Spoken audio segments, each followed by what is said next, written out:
In capturing this view, the photographer was stood in Blackheath, but the view is of Old Hill, or the more colloquially correct Old Hill. I've got my posh voice on here, so those outside the region can understand me. Places where people would label me as a yam-yam. Both Blackheath and Old Hill form part of the wider Rowley Regis area. When the automated messages on the trains were introduced, the recorded voice called it Rowley Regis. I had to alter it when the locals complained to Midlands Today. Anyway, I digress. This is a wonderful image from my archive of postcards. I suspect the view was captured by Edwin Beach, a superb photographer who had a studio at Loamy Town in neighbouring Cradley Heath. Or should I say Cradley Heath? The photograph was taken from the top of the hill and looks back across Perry Park. This shows the recently constructed tram line built to connect Old Hill with Blackheath. Like they thought they could safely have a tram line on Waterfall Lane. Although the poles for the overhead cables had been erected, the cables themselves do not appear to be in place. This would date the photograph to 1904. The moving of earth to create this gradient must have been quite an undertaking. Some of this may have been shifted from the spoil heap of the Blackheath colliery.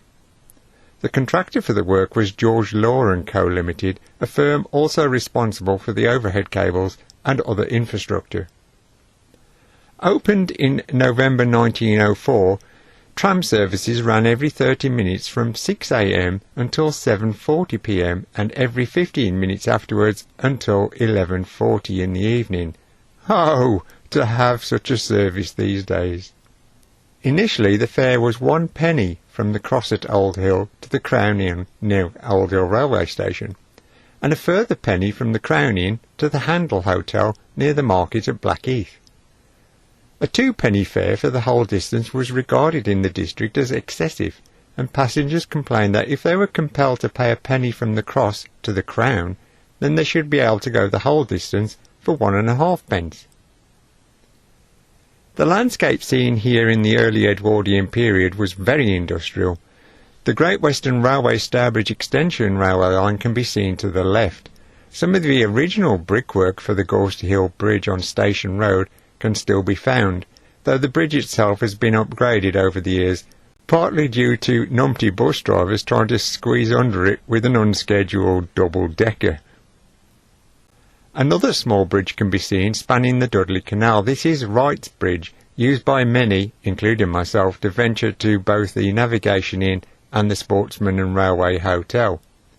The latter was known as the Wharf, well it was when I used to go there, before it was demolished in more recent times. I'm not that old that I went to the Navigation Inn. It would seem that there is a small canopy over the weighbridge located close to the bridge. This can be seen on the extract taken from a map published in 1881. Beyond the railway line one can see the brickworks of Hughes Brothers. The refractories can clearly be seen. This works was in operation until the Second World War. In more recent times the site has been occupied by Palmer Timber. An example of a Hughes brick is shown here. They do crop up on eBay, but some people in the Old Hill area are known to find one with their garden fork when turning over soil in their garden. Further afield, the working of coal can also be seen at Hayden Hill and Riddins collieries. A key part of the image is the former South Staffordshire Mines drainage works, the tall chimney being part of the complex of buildings. An Act of Parliament was passed in 1873 to facilitate the drainage of mines in parts of the South Staffordshire and East Worcestershire coalfields. Initially, a rate of 1 penny per tonne of coal extracted was levied on the colliery owners. It was necessary to increase this tenfold in order to construct the necessary works to drain the workings and prevent early closure of mines due to flooding. However, they did not think it through, and the operation was something of a folly, with water being pumped into streams only to find its way back into the mines. The works were still operating when this photograph was taken, but a map surveyed in 1914 marked it as disused. The site would later form part of a corporation yard and later a depot operated by Sandwell Council. As for the tram tracks, the line would later be transformed into Perry Park Road and is known colloquially as the Tump. With the ban on cycling down Waterfall Lane, it is fun to pedal down this curving road, though it can be easy to overcook the bend that seems to camber unfavourably.